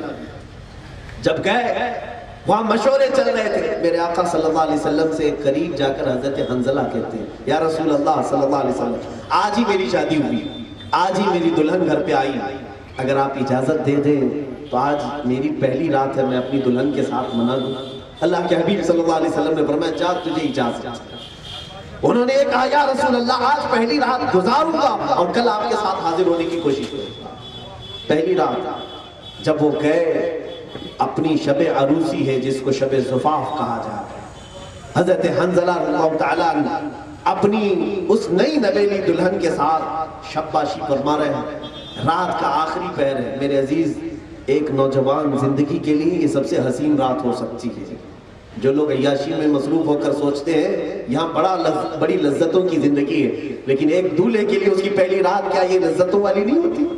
حضرت حنظلہ رات کے آخری پہر بے قراری سے بستر پہ اٹھتے ہیں اور اپنی شریک حیات، اپنی رفیق حیات، اپنی بیوی سے کہتے ہیں دیکھو مجھے آوازیں آ رہی ہیں رسول کریم صلی اللہ علیہ وسلم، میرے آقا صلی اللہ تعالیٰ علیہ وسلم نوجوان صحابہ کی صفیں لگا رہے ہیں، فجر کی نماز سے پہلے کی بات ہے، مجھے آوازیں آ رہی ہیں، جنگ کے طبل بج رہے ہیں، مجھے گھبراہٹ ہو رہی ہے، بے قراری ہو رہی ہے، میں زیادہ دیر تک تمہارے ساتھ بیٹھ نہیں سکتا، میں جانا چاہتا ہوں میرے مصطفیٰ کریم صلی اللہ علیہ وسلم کی صفوں میں شریک ہو جاؤں۔ تم کیا چاہتی ہو؟ کیا تمہاری اجازت ہے؟ اس نئی نویلی دلہن نے رونا دھونا نہیں شروع کیا، بلکہ کہا ہے میرے سرتاج خدا حافظ، اللہ حافظ، آپ جائیں رسول کریم صلی اللہ علیہ وسلم کے ساتھ، اس لیے کہ ہمارا جینا مرنا انہی کی رضا کے لیے، اگر وہ راضی ہے تو زندگی ہے، آپ جائیں۔ کہا تجھے اس بات کا غم نہیں کہ میں وہاں پر قتل ہو جاؤں؟ اس بیوی نے مسکرا کر کے کہا غم کس بات کا، صحیح سلامت لوٹو گے تو ساری عورتوں میں فخر سے کہوں گی میں ایک غازی کی بیوی ہوں، اور اگر شہید ہو گئے تب بھی میں عورتوں میں فخر کروں گی کہ شہید کی بیوہ، مجھے اس بات کا غم نہیں ہوگا۔ اسی وقت فجر کی نماز سے پہلے حضرت حنظلہ کو رخصت کیا، وہ انہی کپڑوں میں شریک جنگ ہو گئے، جہاد میں تشریف لائے۔ اللہ کے حبیب صلی اللہ تعالیٰ علیہ وسلم احد کے میدان میں ہیں، اور یہ دوپہر کا وقت ہے جب گھمسان کی جنگ تھی۔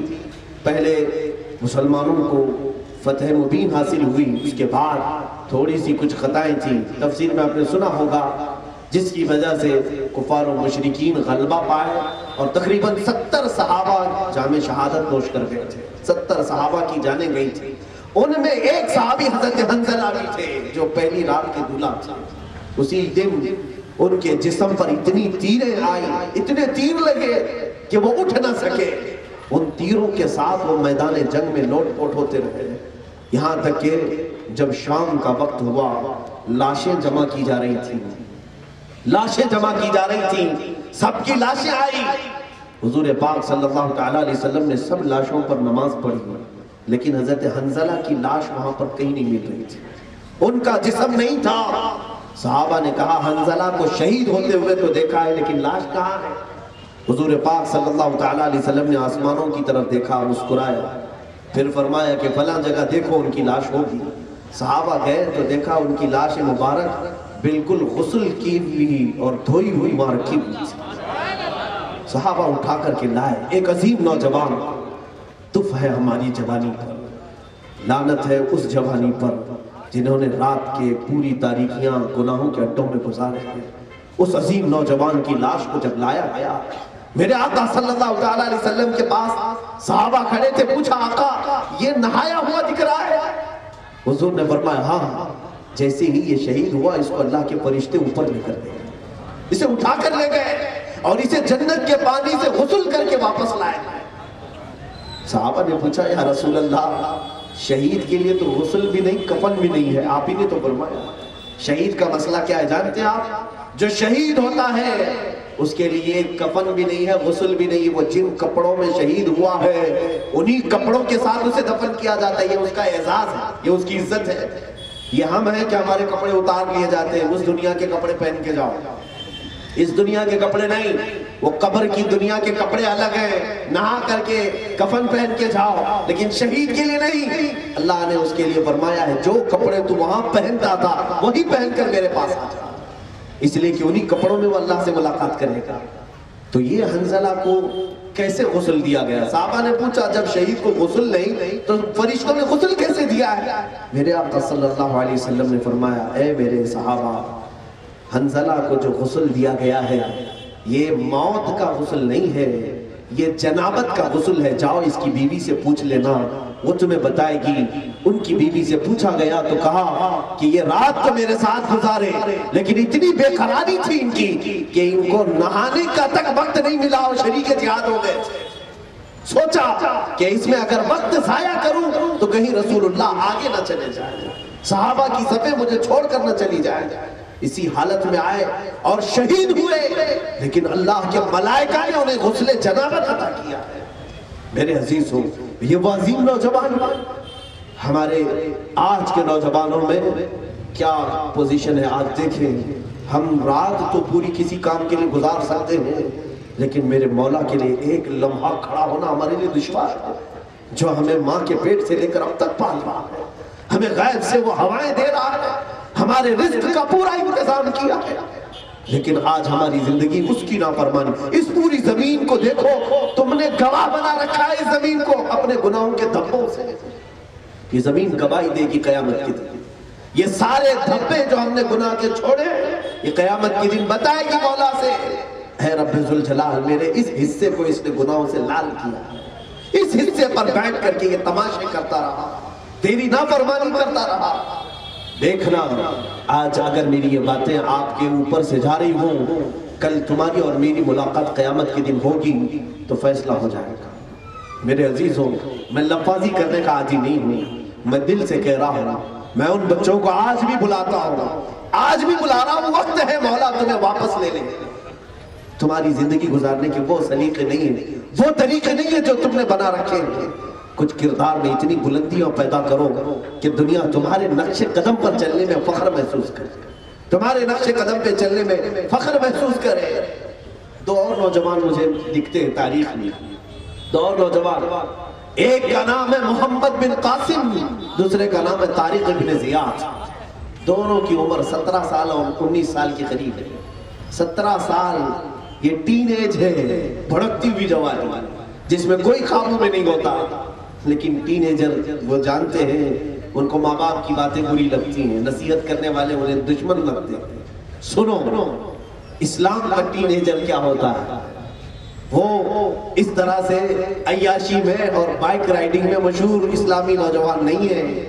ٹین ایجر کیا کرتے ہیں جانتے ہیں آپ؟ عرب کی سرزمین پر جب اموی خلافت کا زمانہ تھا، حجاج بن یوسف گورنر، اگرچہ وہ ظالم رہا ہو، اس زمانے میں ایک حال ایسا ہوا کہ سرندیپ یعنی سری لنکا کے قریب جو بادشاہ تھے، یہ ان کے تعلقات عربوں سے اچھے تھے، تو سرندیپ کا جو بادشاہ تھا وہ ایک پورے جہاز میں وہاں کے جو مسلمان تاجر تھے جو عرب سے آئے تھے، جن کا انتقال ہوا تھا، ان کی بیواؤں کو جہاز میں سوار کر کے عرب بھیج رہا تھا۔ اچھا بادشاہ تھا سری لنکا کا بادشاہ، یہ اس صدی کی بات کر رہا ہوں، 90 ہجری کے قریب، حضور صلی اللہ علیہ وسلم کی وفات کے 80 سال بعد یہ بادشاہ جہاز میں بیٹھا کر کے جو بیوہ عورتیں تھیں عربوں کی، مسلمانوں کی، انہیں بھیج رہا تھا، اور حج کا موسم آ گیا تھا، تو جو عورتیں اور جو بچے ہوئے مسلمان تھے انہوں نے احرام بھی باندھ لیا تھا کہ ہم حج کے لیے جائیں، لیکن وہ کشتی بہک کر کے دریا یعنی سمندر میں، بحر عرب میں راستہ بھٹک کر کے کراچی کا جو ساحل ہے، دیبل کا ساحل اس کو کہا جاتا، وہاں لگ گئی۔ وہاں پر ایک ظالم بادشاہ راجہ طاہر، اس کی حکومت تھی۔ یہ اس وقت کی بات کر رہا ہوں میں جب ہند پورا اکھنڈ بھارت جس کو کہتے ہیں، پاکستان کوئی الگ ملک نہیں تھا، ہندوستان میں تھا، تو اس وقت ہند کا بادشاہ راجہ طاہر ایک بڑا ظالم تھا۔ اس کے کچھ گنڈوں نے اس پوری جہاز پر قبضہ کیا اور جتنی عورتیں تھیں ان کو سب قبضہ کر کے اپنے حوالے کر لیا اور ان کی عزتیں لوٹنا شروع کر دیا۔ جو عورتیں ان کے ہاتھ میں آئی تو کچھ نوجوان اس میں سے جو بچ گئے اپنی جان بچائے، یا جو عرب جو بچے ہوئے تھے جو مسافر، وہ اپنی جان بچا کر عرب پہنچ گئے۔ اب سنو، اس وقت غالباً یہ بغداد کی بات ہے، تو بغداد میں یہ پہنچے، کچھ تاجر جو لٹے ہوئے تھے انہوں نے اپنا قصہ سنایا کہ ہم سری لنکا سے چلے تھے لیکن راجہ طاہر کے غنڈوں نے ہمیں پکڑا، ہماری عورتوں کو قید کر لیا ہے اور ان کے ساتھ ظلم و ستم کی ایک بڑی کہانی شروع ہو چکی ہے۔ یہ جب وہ بیان کر رہے تھے جو لٹے ہوئے تاجر، اس وقت حجاج بن یوسف کے پاس 19 سال کا نوجوان محمد بن قاسم کھڑا تھا۔ اس نے پوچھا کہ کیا ہوا، تم نے کیا کہا، پھر سے سناؤ۔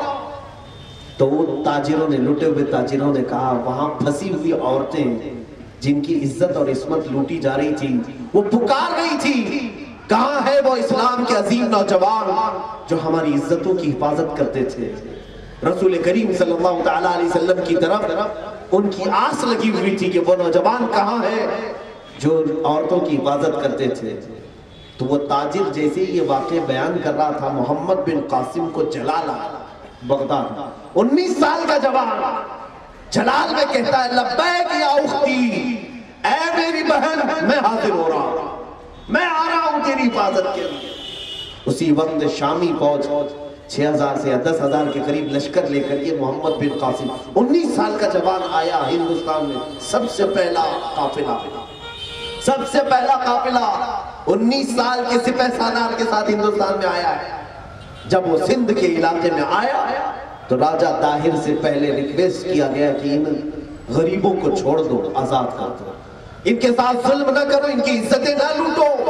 لیکن راجہ طاہر کو اپنی فوج پر، اپنی طاقت پر بڑا غرور تھا، اور یہ 6000 سے 10,000 کا لشکر راجہ طاہر کے تقریباً 80,000 کے لشکر سے مقابلہ کرنے کے لیے تیار کھڑا تھا۔ 80,000 کے لشکر سے تیار کھڑا تھا، کہا ہم اپنی جانیں دے دیں گے لیکن اپنی بہنوں کو تم سے چھڑا کر رہیں گے، ہم کسی خاتون کی عزت لٹنے نہیں دیں گے۔ اللہ رب العزت نے وہ فتح مبین عطا کی کہ یہ ساری فوج قبضے میں آئی، راجہ طاہر بھی قیدی بنا اور پھر قید میں ہی وہ مر بھی گیا، اور سندھ کے علاقے میں سب سے پہلے اسلام کا پرچم لہرانے والا 19 سال کا جوان محمد بن قاسم تھا، سب سے پہلا جوان اسلامی پرچم بلند کیا، لیکن کسی کے ساتھ زور زبردستی نہیں کیا۔ الہ آباد یونیورسٹی کے کئی پنڈت اور کئی ریسرچ اسکالر ہیں جو ہندو ہیں، انہوں نے تاریخ لکھی ہے کہ ہم نے ایسا کوئی فاتح نہیں دیکھا ہندوستان میں جس نے محمد بن قاسم کی طرح اخلاق پیش کی۔ یہ ہم نے کہہ رہے ہیں، ہندوؤں نے لکھا ہے، ہندوؤں نے اپنی کتابوں میں لکھا ہے۔ 19 سال کا یہ سپہ سالار پورے ہندوستان میں اعلان کر رہا تھا کہ جس کو جس دین میں رہنا ہے وہ خوشی سے رہے، جس کو مندر میں جانا ہے وہ مندر میں جائے، جس کو مسجد میں آنا ہے وہ مسجد میں اللہ کے حضور آئے۔ اور محمد بن قاسم نے ایسے اخلاق پیش کیے تھے کہ واپس جب محمد بن قاسم صرف 1-2 سال کے بعد عرب واپس گئے تو پورا ہندوستان ان کی موت پر رو رہا تھا۔ اس علاقے کے پورے ہندو رو رہے تھے کہ ہم نے ایسا فرشتہ صفت انسان نہیں دیکھا جو پوری عورتوں کی عزت کے لیے اکیلا کھڑا ہوتا تھا۔ محمد بن قاسم کی وفات صرف 20 یا 21 سال کی عمر میں ہو گئی تھی۔ 21 سال کی عمر میں اتنا عظیم کارنامہ، آج تم جو کلمہ پڑھ رہے ہو یہ انہی نوجوانوں کا دین ہے میرے عزیزوں۔ یہ اسلام کا پرچم انہوں نے بلند کیا تھا۔ آج تمہارے پاس بھی اللہ نے جوانی دی ہے، طاقت و قوت تمہارے پاس بھی ہے، لیکن ایسی مجبور طاقت اور ایسی مجبور جوانی کہ ہر کوئی ہمارے ساتھ گیند کی طرح کھیلنے کے لیے تیار ہے۔ ایک ہے طارق بن زیاد، راجہ راڈر کے نام سے، یہ اسپین کا بادشاہ تھا، اندلس اس وقت نام تھا۔ اس بادشاہ، یہ عیسائی بادشاہ تھا راڈر کے نام سے، طارق بن زیاد، یہ بھی 21 سال کا جوان ہے۔ یہ بھی اسی خاطر عرب سے سب سے پہلے سمندر کا سفر پار کر کے جانے والے بحری بیڑے میں یہ لوگوں کا عظیم نام آتا ہے۔ طارق بن زیاد جس وقت اسپین میں پہنچے، ان کے ساتھ صرف 12,000 کا لشکر تھا، اور آتے ساتھ ہی سمندر سے سفر کر کے آئے ہیں، اسپین میں اترے۔ عرب کہاں ہے؟ یورپ کہاں ہے؟ اسپین یورپ کا ملک ہے، یورپ میں آتا ہے، اور وہ عربی لوگ تھے، سب سے پہلے سمندر کا سفر طے کر کے آئے، اور جیسے ہی ساحل پر پہنچے، اندلس کے ساحل پر، طارق بن زیاد نے کہا جتنی کشتیوں میں ہم بیٹھ کر کے آئے ہیں سائڈ لگاؤ، سب پر تیل چھڑکا اور آگ لگا دی۔ ساری کشتیوں کو آگ لگایا۔ فوجی پوچھ رہے تھے یہ کشتیاں کیا کی تمہاری، کیوں ان کو جلا رہے ہو؟ کہا اس لیے کہ ہمارے پاس صرف 2 ہی آپشن ہے، یا تو شہادت ہے یا تو فتح عظیم۔ واپس جانے کا آپشن رکھو ہی مت کہ ہم نے کشتیاں جلا دی، کوئی واپس جانے کا سوچے ہی مت۔ یہ عظیم ہمتیں لے کر کے وہ نوجوان چلے تھے اور پوری دنیا کو عدل و انصاف کا سبق بھی سکھایا تھا۔ راجہ راڈر جس نے ایک عورت کو اپنے حرم میں رکھ کر کے اس کی عزت لوٹی تھی، اسے قید کیا۔ 8 دن کی مشقتوں کے بعد طارق بن زیاد کو فتح ملی تھی۔ کتنی فوج کے ساتھ مقابلہ کیا تھا جانتے؟ طارق بن زیاد کے پاس 12,000 آرمی تھی اور راجہ راڈر کے پاس 1,00,000 کی آرمی تھی، اور مقابلہ کرنے والے یہ نوجوان کبھی ہمت پست نہیں، ان کا یقین تھا اللہ ہمارے ساتھ، اللہ ہمارے ساتھ ہے۔ عزیزان گرامی وقار، وہ توکل میں آج تمہارے دلوں میں بھرنا چاہتا ہوں۔ آج جو دنیا ہمیں آنکھ دکھانے کی کوشش کر رہی ہے، آج ہندوستان کی زمین ہمیں تنگ کرنے کی کوشش کی جا رہی ہے، یہ بھی کان کھول کر کے سن لیں، ہندوستان کسی کے باپ کی جاگیر نہیں ہے، یہ نہ ان کی ہے نہ ان کے باپ داداؤں کی ہے، پوری زمین اللہ کی ہے۔ اللہ جسے چاہے اپنے زمین پر رکھے، رب ذوالجلال جسے چاہے اپنی زمین سے کھلائے، اور جسے جب تک چاہے وہ حکومت عطا کرے، جب تک چاہے وہ حکومت عطا کرے۔ آج کچھ لوگوں کو ہو سکتا ہے میری باتوں سے تکلیف ہو، کیونکہ ذمہ دار حضرات نے کہا تھا کہ پھر مولانا بیٹھیں گے اسٹیج پر، پھر NRC اور CAA کے بارے میں بولیں۔ NRC اور CAA کے بارے میں کیا بولیں؟ پوری دنیا تھوک رہی ہے، کیا بولیں؟ شرم آتی ہے۔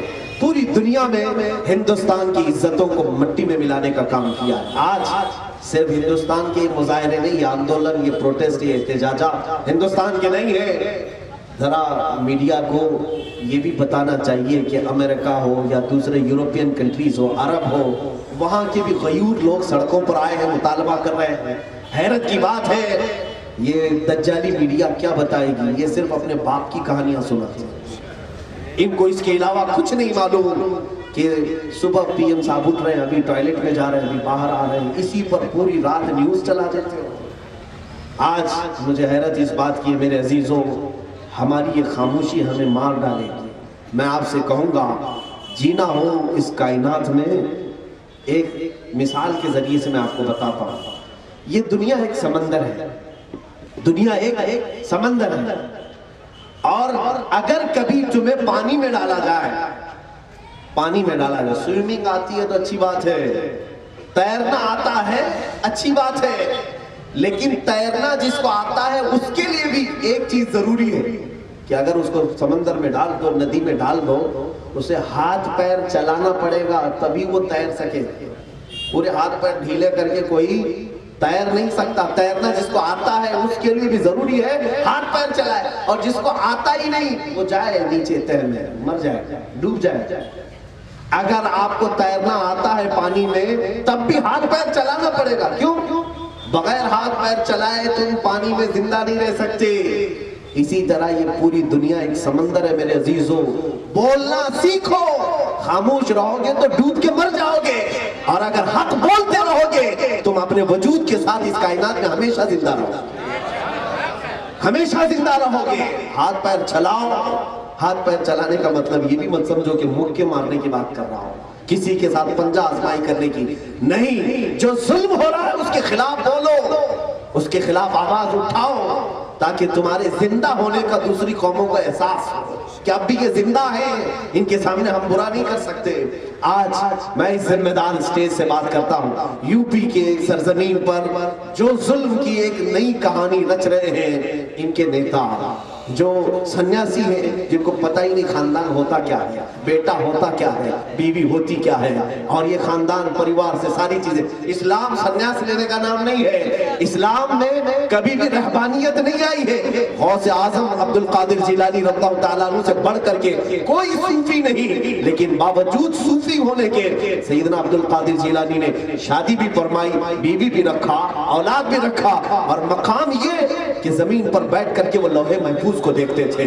تم یہ سمجھتے ہو کہ سارے کپڑے اتار دیں، ننگے ہو کر کے سنیاسی بن جائیں، چوٹیاں لمبی کر لیں، سب چیزیں چھوڑ کر کے تم یہ سوچتے ہو ہماری آتما پوتر بن جائے گی، آتما کی شکتی۔ تم پوری سنیاس لے کر کے بھی غریب نواز کے قدم تک نہیں پہنچ سکتے، جو کائنات میں بیٹھ کر کے ساتویں آسمان تک نظر رکھتے تھے، زمین کے ساتویں طبق تک نظر رکھتے تھے، اس لیے کہ دنیا نے دیکھا ہے جو اس وقت بھی بہت سارے یعنی اپنے جس کو کہتے ہیں یہ اپنی عبادات کر کے، جو اپنی آتما کو شکتی دیکھنے کے لیے جو عبادات ہوتے، اس وقت کے بھی بڑے بڑے پنڈت سرکار غریب نواز کے مقابلے میں آئے تھے، اور انہوں نے یہ سوچا تھا ہماری آتما بہت پوتر ہے، ہم سب چھوڑ چکے ہیں، لیکن اس ایک مرد قلندر نے اپنی جوتیوں سے لوگوں کو آسمان سے نیچے اتارا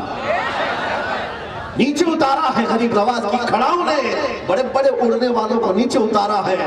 اسی لیے میرے مرشد گرامی نے فرمایا ہے، ہوا میں اڑنے والے یوں نہ اترائے، ندا کر دیں، وہ جب چاہیں جسے چاہیں اسے فرما روا کرتے۔ فضا میں اڑنے والے، یہ آج ہواؤں میں اڑنے والے غرور میں نہ آئے۔ اللہ رب العزت جس وقت چاہتا ہے اوندھے منہ بہت اوپر سے نیچے گرا دیتا۔ اتر پردیش کی سرزمین کے واقعات دل دہلا رہے ہیں۔ میں آج آخر میں یہ باتیں اس لیے کہہ رہا ہوں کہ ایک بڑی بے وقوفی کی بات ہے، میں انصاف چاہتا ہوں۔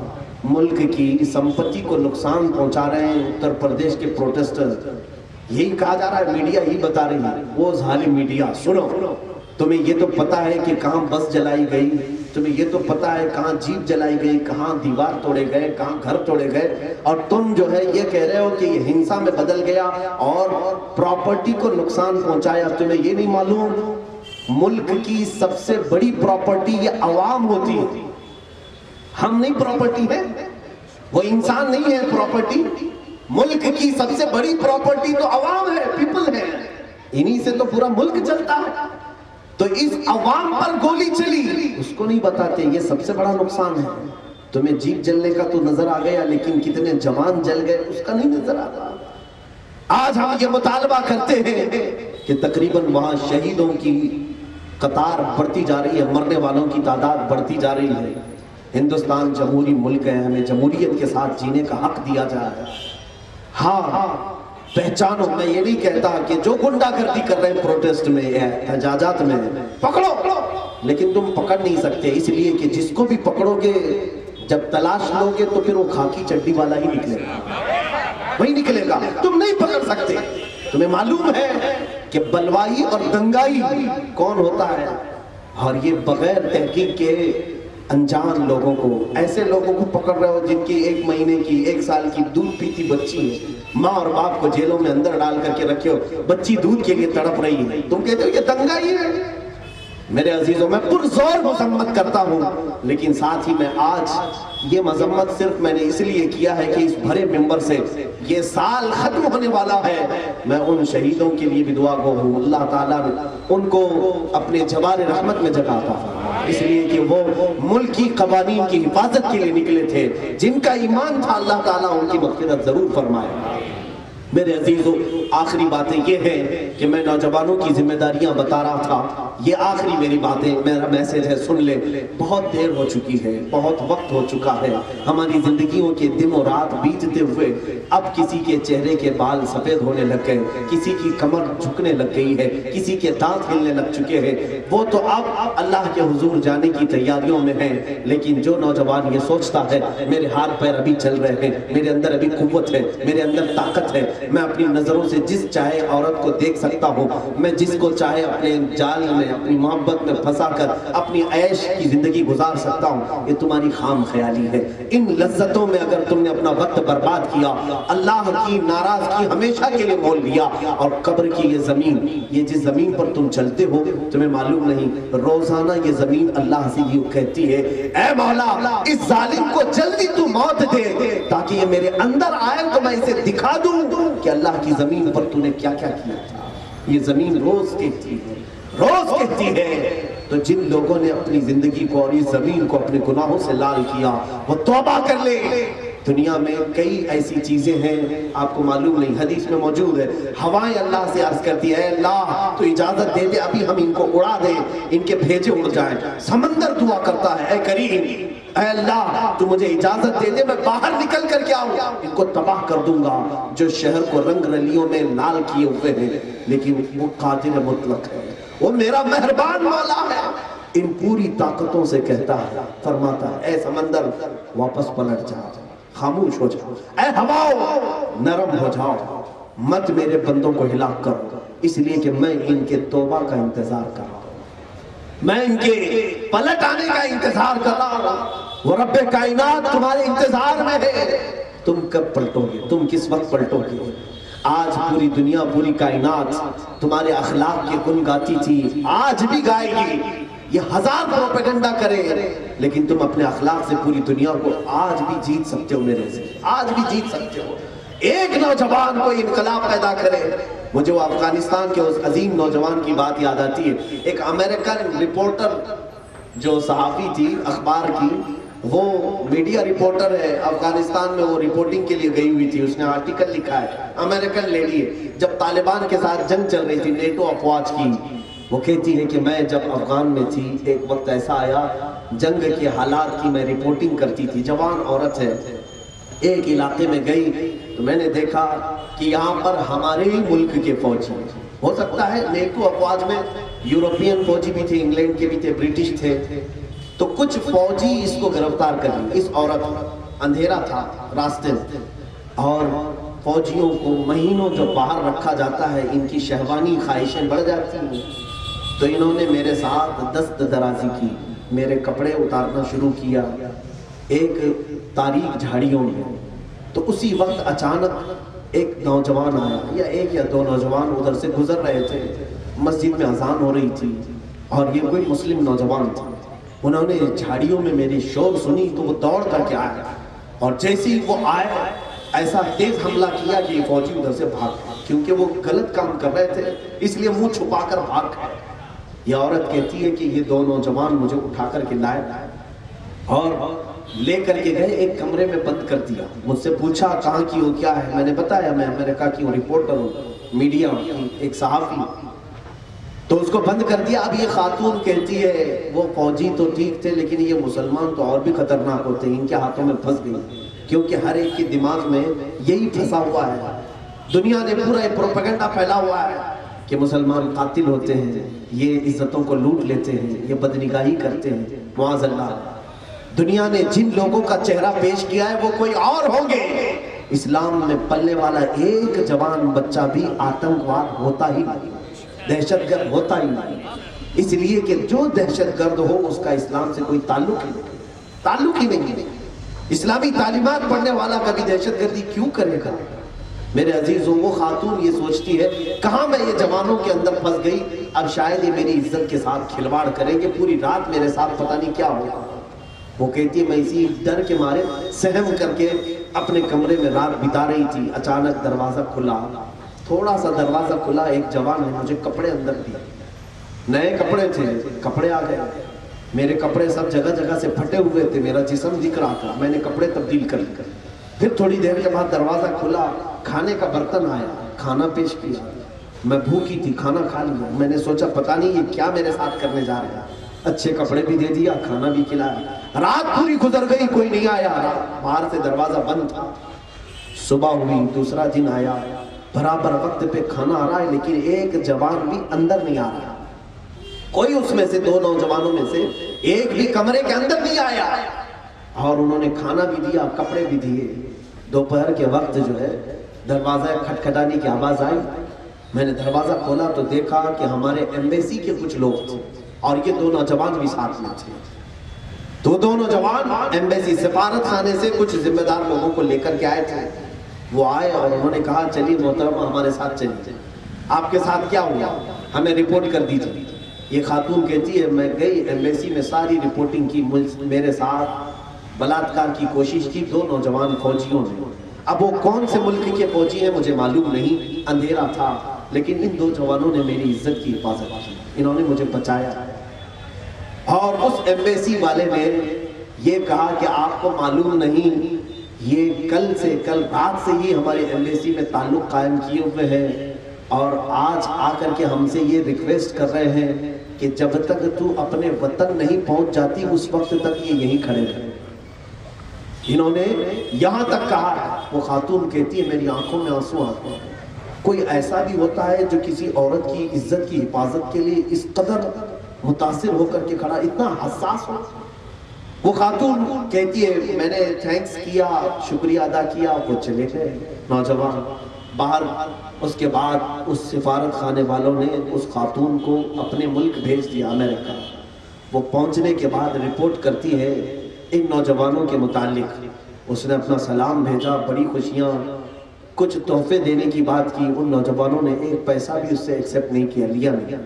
سنیے اب بات. اس نے ایک آرٹیکل لکھا، جب میں مصر میں تھا دیکھا تھا. اس خاتون نے یہ لکھا کہ میں آج علل اعلان کہتی ہوں کہ اگر کہیں عورتوں کی عزت کی حفاظت ہے تو وہ اسلام ہے، اور میں بڑی خوشی کے ساتھ اسلام قبول کرنے پر فخر محسوس کرتی ہوں. اس خاتون نے اسلام کی آغوش میں پناہ لی، اسلام قبول کیا. اب مجھے یہ نہیں معلوم کہ وہ آج تک ہے کہ نہیں ہے، شاید کافی دنوں پہلے کی خبر ہے، لیکن اس واقعے نے مجھے جھنجھوڑ دیا تھا کہ یہ ہے وہ رسول اللہ کے نوجوان جنہوں نے پوری کائنات کی عزتوں کی حفاظت کا صحرا اپنے سروں پر سجایا. آج بھی دنیا، یہ میڈیا ہزار تمہارے بارے میں بکواس کرے، کچھ بھی کہے، یہ سوئی کو جو ہے ہاتھی بنا کر کے پیش کرے، لیکن دنیا کی آنکھیں اب بھی کھلی ہوئی ہیں. تم اپنے اخلاق سے ثابت کر سکتے ہو، آج بھی تم اپنے اخلاق سے بتا سکتے ہو. یا آج کیوں ایسا ہے کہ ہمارے نوجوان نکڑوں پر کھڑے ہیں تو ہماری عورتوں کے لیے گزرنا مشکل ہو جاتا ہو. تم میں سے کوئی نوجوان کی ذمہ داری کیوں نہیں لیتا کہ اگر میں کسی عورت پر بدنگاہی کرتا ہوں تو خواہ کیوں میں ایسی بات کروں جو میں میری ماں کے ساتھ نہیں پسند کرتا. کیا آپ اپنی ماں کے ساتھ یہ پسند کرتے ہو کہ کوئی دوسرا تمہاری ماں کی طرف بدنگاہی کرے، بری نظر سے دیکھے؟ تمہاری ماں بھی تو ایک عورت ہی ہے. تمہاری ہو سکتا ہے بہن نہ ہو، بیوی نہ ہو، ماں تو ہوگی، اگر ہے نہیں تو کبھی تو رہی ہوگی۔ جس نے بھی کسی خاتون کے ساتھ اس کی عزتوں کے اوپر حملہ کیا، اسے یاد رکھنا چاہیے اس نے عورت ذات کے ساتھ ناانصافی کی جس میں اس کی ماں بھی شامل ہے، اس کی ماں بھی شامل ہے۔ میرے عزیزوں، یہ میرا آج کا میسج تھا۔ میں آج آپ سب سے یہی گزارش کروں گا، آج کی رات دنیا شراب میں لت اور دھت پڑی رہتی ہے۔ آج سڑکوں کے کنارے بڑے بڑے امیروں کو پڑے ہوئے دیکھا ہے۔ آج کی رات لوگوں کو پورا پیسہ لٹاتے ہوئے، پٹاخے اڑاتے ہوئے، شراب میں نہاتے ہوئے۔ 2 سال قبل کی بات ہے، بغداد کی سڑکوں پر میں یہی 31st نائٹ میں تھا۔ بغداد کی سڑکوں پر نوجوانوں کو دیکھا، ننگی لڑکیوں پر شراب کی بوتلیں اڑیلتے اور ناچتے۔ معاذ اللہ رب العالمین، میں نے یہی محسوس کیا، یہی ان کی حرکتیں ہیں جو اللہ کا عذاب ان کے اوپر آیا ہوا ہے۔ آج بھی وہ جینے کے لیے بہت جوجھ رہے ہیں، لیکن ان گناہوں سے وہ توبہ نہیں کر پا رہے ہیں۔ میرے عزیزوں، اگر آج کے آپ کے ہاں اتنا خراب ماحول نہیں ہے تو بچ جاؤ۔ میں نے کل ہی ایک اخبار کے رپورٹر سے یہ کہا تھا، ہم 31st نائٹ سے اس لیے مناتے ہیں کہ ہمارے محلے کے نوجوان آج کی رات یہ وعدہ کرتے ہیں، یہ عہد کرتے ہیں کہ آج سال کا آخری دن ہے، سال کا آخری پہر ہے، یہ رات ہے۔ ہم یہ نہیں چاہتے کہ یہ سال ہمارا گناہوں پر ختم ہو جائے، ہم یہ چاہتے ہیں کہ آج کا یہ آخری لمحہ اللہ کے ذکر پر ختم ہو جائے، ہم یہ چاہتے ہیں۔ میں نے وہ اخبار کے نمائندے سے یہ کہا تھا، ہمارے محلے کے نوجوان یہ وعدہ کرتے ہیں، عہد کرتے ہیں کہ نہ ہم عیاشی کریں گے، نہ اور کسی کو عیاشی کرنے دیں گے، نہ ہم گناہ کریں گے، نہ کسی اور کو گناہ کی طرف جانے دیں گے۔ آج یہ ہم عہد کرتے ہیں کسی کی زندگی میں خلل اندازی نہیں کریں گے۔ آج ہم یہ عہد کرتے ہیں کہ ہم اپنی نگاہوں کی آج رات حفاظت کریں گے، اس لیے کہ وہ مولا مجھے رات میں بھی دیکھ رہا ہے اور دن میں بھی دیکھ رہا ہے۔ عزیزان گرامی وقار، میں نے آج آپ سب سے یہ جو بھی باتیں کی ہیں، اللہ ہمیں کامیابی اس میں عطا کرے کہ ہمارے گھر کا ہر بچہ پوری کائنات کی ترقی کے لیے اپنے حصے پیش کرے۔ ہمارے اندر آج بھی علی بن عیسیٰ الحمدانی جیسے عظیم سائنسدان پیدا ہو، ابو القاسم زہراوی پیدا ہو، ابن سینا پیدا ہو، ابو علی سینا پیدا ہو، امام محمد رازی پیدا ہو، ابن حیثم پیدا ہو، عمر فاروق پیدا ہو، صدیق اکبر پیدا ہو، ان کے نقش جمیل پیدا ہو۔ ظاہر سی بات ہے وہ شخصیتیں تو نہ آ سکیں گی، لیکن ان کا عکس پیدا ہو سکتا ہے، ان کی شبہ لے کر کے اخلاق میں کوئی آ سکتا ہے۔ اے میرے عزیز نوجوانوں، اے میرے حاضرین محترم، آج کی رات ہم ذکر کے لیے اپنی مسجد میں جمع ہوتے ہیں، جیسے پچھلے سال بھی جمع ہوئے تھے۔ رات کو ہم ذکر الہی میں گزارتے ہیں، گھنٹہ 1.5 گھنٹے کی بات ہے۔ میں جوانوں سے آج پھر سے گزارش کروں گا کہ رات کو آ جاؤ، آج ہم رات کو گزارتے ہیں ذکر میں۔ اس کا فائدہ یہ ہوگا، میرا مولا بہت غیرت مند ہے، بہت غیور ہے کہ جس نے سال کے آخری لمحے کو اس کے ذکر میں گزارا، جب ہماری زندگی کا آخری دن آئے گا وہ مولا ہماری زبانوں پر خود ہی ذکر جاری کرے گا، وہ ذکر جاری کرے گا، وہ ارشاد فرمائے گا، میرا یہ وہ بندہ ہے جب اس کی زندگی کا 1 سال ختم ہونے والا ہوتا تو سال کی آخری رات پر یہ میرے ذکر میں مصروف ہوتا تھا۔ اے فرشتوں، جب اس کی زندگی کی آخری رات آئی ہے، اسے تنہا نہ چھوڑو، اگرچہ پورا جسم اس کا فالج میں آ گیا ہو، لیکن اس کے دل میں میرا ذکر جاری کرو۔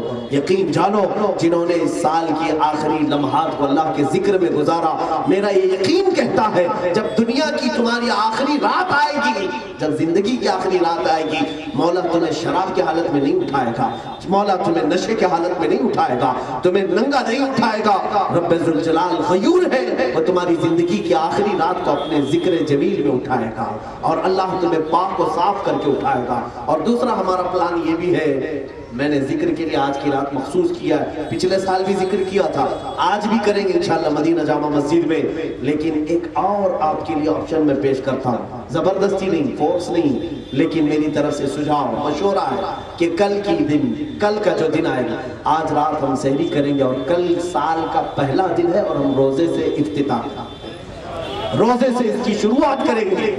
کل کا پہلا دن انشاءاللہ العزیز ہمارے بچے بہت سارے ہیں، سارے مدرسے کے طلبہ یہ سب روزہ رکھیں گے انشاءاللہ العزیز۔ کل مغرب میں ہم ساتھ افطار کریں گے، صرف اس لیے میں یہ کہہ رہا ہوں کہ جس کی زندگی کی سال کا پہلا دن روزے کے عالم میں شروع ہو اور سال کی آخری رات ذکر پر ختم ہو، انشاءاللہ میرے رب سے امید ہے کہ بیچ میں جو کچھ بھی ہوا تھا مولا سب معاف کر دے گا، سب معاف کرے گا۔ اس نے افتتاح عبادت سے کی ہے اور اختتام ذکر پر کیا ہے، بیچ میں جو کچھ بھی ہوا تھا غیب سے اس کے نامہ اعمال سے برائیاں مٹا دی جائیں۔ آؤ دعا کرو رب ذوالجلال کی بارگاہ میں، مولا کریم خدا آج ہم عہد کرتے ہیں آج کی رات عیاشیوں میں نہ گزاریں گے، گناہوں پر نہ جائیں گے، ہم ظلم و ستم کو اپنی آنکھوں سے نہیں دیکھیں گے۔ اے رب ذوالجلال تو غیب سے ہمیں گناہوں سے بچنے کی توفیق عطا فرما، تو جو چاہے تو میل میرے دل کے دھلے۔ اے مولا ہماری آنکھوں کی حفاظت فرما، ہمارے جسموں کی حفاظت فرما، ہمارے ہاتھوں اور پیروں کو ظلم سے بچا لے۔ اے رب قدیر ہماری زبان کو غلط چیزوں سے بچا لے۔ اے کریم خدا ارحم الراحمین جتنے بچے جوان بوڑھے مرد خواتین یہاں پر ہیں الہ العالمین سب یہ عہد کرنے کے لیے بیٹھے ہیں کہ ہماری زندگی کا ایک سال ختم ہونے کو آیا ہے۔ الہ العالمین جب ہماری زندگی کی آخری رات ہے، جب ہم اس دنیا کو چھوڑ کر رخصت ہونے والے مولا تو ہمیں امن و امان کے ساتھ اٹھا، ہمارے جنازے تیرے ذکر پر اٹھائے جائیں۔ الہ العالمین ہماری لاشیں تیرے ذکر پر اٹھائی جائیں۔ اے قدیر و جبار خدا ہندوستان کے پورے ماحول کے لیے میں تجھ سے دعا گو ہوں، جہاں کہیں ظلم و ستم ہو رہا ہے ظالموں کو تو کیفر کردار تک پہنچا دے، شرین کو تو کیفر کردار تک پہنچا دے۔ اے مولا وقت کے فرعون اور وقت کے نمرود جو طاقتوں اور قوتوں کے مالک بنے بیٹھے ہیں، جو طاغوتی قوتیں آج تخت پر براجمان ہیں، اے کریم خدا ان کے تختوں کو تو الٹ دے۔ اے الہ العالمین فرعون کو جس طرح غرق کیا، وقت کے ظالم فرعونوں کو تو تباہ و برباد فرما۔ اے رب ذوالجلال جو اسلام و مسلمانوں کی طرف بری نگاہ اٹھائے، قدیر و جبار خدا تو اس کے لیے کافی ہو جا، تو اس کے لیے کافی ہو جا، تو اس کے لیے کافی ہو جا۔ حسبنا اللہ و نعم الوکیل، نعم المولا و نعم النصیر، وآخر دعوانا الحمدللہ رب العالمین۔ سلام مصطفیٰ جانے رحمت پہ لاکھوں سلام، شمع بز میں ہدایت پہ لاکھوں سلام، شہر یار رام تاجدار حرم، شہر یار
الصلاة والسلام عليك يا رسول الله، الصلاة والسلام عليك يا نبي الله وعلى آلك وأصحابك يا خير خلق الله صلى الله تعالى عليه وسلم.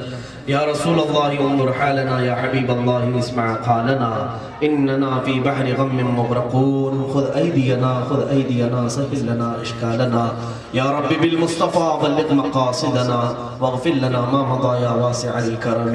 الہ العالمین جتنے اس مجمع میں حاضر ہیں مولا سب کی بخشش فرما دے، اس جلسہ پاک کو تو اپنی بارگاہ میں شرف قبولیت عطا فرما۔ ارحم الراحمین مولا ہمارے ہاتھ نیچے ہونے سے پہلے ہم سب کو بخشے ہوئے میں شمار فرما۔ الہ العالمین جس طرح آج یہ پورا مجمع ایک روڈ پر جمع ہے، اے قدیر و جبار خدا تجھے تیرے جلال و جبروت کی قسم قیامت کے دن ہم سب کو رسول اللہ کے جھنڈے تلے جمع فرما۔ الہ العالمین ہم تیرے نبی کے چاہنے والے لوگ ہیں، تیرے حبیب پاک کے سنتوں سے محبت کرنے والے لوگ ہیں مولا، ہم سب کو مرتے دم تک تیرے حبیب کی محبت میں جینے مرنے کی توفیق عطا فرما۔ ہمارے جنازے مولا تیرے حبیب کی محبت پہ اٹھا۔ اے قدیر و جبار خدا دنیا میں جو کچھ بھی ہو جائے مولا ایمان کی دولت ہم سے رخصت نہ ہونے پائے مولا، جب آخری وقت آئے تو ایمان ہمارا سلامت رکھا۔ اے قدیر و جبار خدا حسن الخالقین مولا ہمارے گھروں میں ہمارے آس پاس محلوں میں جو بھی بیمار ہیں انہیں شفا عطا فرما، جو بے اولاد ہیں انہیں صالح اولاد عطا فرما، جو قرض میں ڈوبے ہوئے مولا ان کے قرضوں میں آسانیاں عطا فرما، جو بے جوڑ ہیں مولا ان کو نیک و صالح رشتے عطا فرما۔ اے قدیر و جبار خدا روزی کے لیے روزگاری کے لیے بہت سارے نوجوان پریشان ہیں مولا، سب کو تو غیب سے حلال روزیاں عطا فرما، غیب سے برکتوں کا نزول فرما۔ ہمارا کوئی بچہ آوارہ نہ ہو مولا، ہر ایک کو کام والا بنا دے۔ الہ العالمین ہم سب کو دین کا غازی مسجد کا نمازی بنا۔ اے ستار العیوب غفار الذنوب مولا ہم سب کو جادو سحر سفلی علوی ہر طرح کی بیماریوں سے بچا لے، خاص طور پر مولا مہلک ذلت والی بیماریاں کینسر اور ایڈز سے ہم سب کی حفاظت فرما۔ الہ العالمین قیامت تک ہماری نسلوں میں عاشقان مصطفیٰ پیدا فرما، ہم سب کو ہماری اولاد کو بدعقیدہ ہونے سے محفوظ فرما۔ اے کریم خدا ارحم الراحمین ان بچوں کو جنہوں نے بھی یہ سجایا ہے مولا محنتیں کی ہیں سب کو دارین کی جزا عطا فرما۔ مولا تو اپنی غیب سے عزتوں سے ان سب کو نواز دے، ان کے حوصلے بلند فرما دے مولا۔ جامعہ ریاض الجنہ جامعہ ام الخیر کو خوب برکتیں عطا فرما، مدینہ جامع مسجد کی ترقی عطا فرما، اس کو مرکز اہل سنت و جماعت بنا دے، علم کا گہوارہ بنا دے۔ الہ العالمین ہماری دعاؤں کو رسول پاک صلی اللہ علیہ وسلم کے نعلین پاک کے صدقے قبول فرما۔ ان اللہ و ملائکتہ یصلون علی النبی یا ایھا الذین آمنوا صلوا علیہ وسلموا تسلیما۔ اللهم صل على سيدنا ومولانا محمد معدن الجود والكرم وآله وأصحابه الكرام وابنه الكريم وبارك وسلم صلاة دائمة سرمدا أبدا۔ قوت عشق سے ہر پست کو بالا کر دے، دہر میں نام محمد سے اجالا کر دے، کی محمد سے وفا تو نے تو ہم تیرے ہیں، یہ جہاں چیز ہے کیا لوح و قلم تیرے ہیں۔ انشاءاللہ العزیز یہ ہمارا سلسلہ جاری رہے گا اور انشاءاللہ العزیز عبادتوں ریاضتوں علم کی تمام تربیتوں کے لیے مدینہ جامع مسجد حاضر ہے آپ کے لیے۔ میں بچوں سے جوانوں سے سب سے گزارش کروں گا کچھ سیکھنے کی کوشش کرو، نہیں تو دنیا تمہیں لقمہ بنا کر کھا جائے گی، اور خوف اپنے دلوں سے نکال دو، اس لیے کہ ہم اللہ کے بندے ہیں اور ڈرتے ہیں تو صرف اللہ سے ڈرتے ہیں۔ اے باطل سے دبنے والے اے آسمان نہیں ہیں ہم، باطل سے دبنے والے اے آسمان نہیں ہیں ہم، 100 بار کر چکا ہے تو امتحان ہمارا، 100 بار کر چکا ہے تو امتحان ہمارا، دشت تو دشت ہے دریا بھی نہ چھوڑے ہم نے، بحر ظلمات میں دوڑا دیے گھوڑے ہم نے، دی اذانیں کبھی یورپ کے کلیساؤں میں تو کبھی افریقہ کے تپتے ہوئے صحراؤں میں، آ گیا عین لڑائی میں گر وقت نماز، قبلہ روحوں کے زمین بوس ہوئی قوم حجاز، ایک ہی صف میں کھڑے ہو گئے محمود و ایاز، نہ کوئی بندہ رہا نہ کوئی بندہ نواز۔ یہ ہماری صفات ہے مولا، ہم سب کو شرف قبولیت عطا فرمائے۔ نعرہ تکبیر، نعرہ رسالت، اسلام اسلام۔